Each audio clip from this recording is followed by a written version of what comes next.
يقولوا حاولنا التجرد نوعا ما. هل هناك إنجازات لابن سلمان؟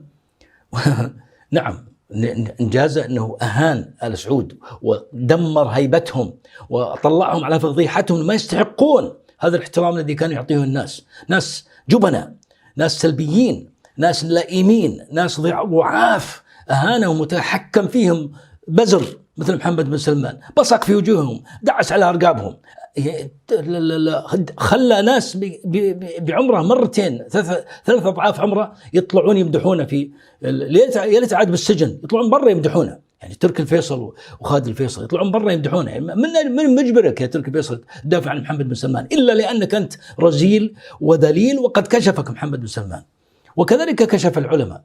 العلماء اللي إلى عهد قريب كان الناس بعض الناس علماء السلطة احنا طبعا فاضحينهم من زمان، لكن بعض الناس إلى عهد قريب كانوا يشبثون بهم. الآن مو بس ساكتين على الفساد، يطروحون مدائن صالح ويطالبون الناس بالسياحة في مدائن صالح. يعني فيشكر بن سلمان على فضحه لآل سعود وفضحه للعلماء وفضحه للسيستم آل سعود الذي تبين أنه لا يمت لا للدين ولا للوطن ولا للعدل ولا للنظام بأي صلة. وفضحه في قضية عداوة الإسلام والتطبيع مع اليهود إلى آخره.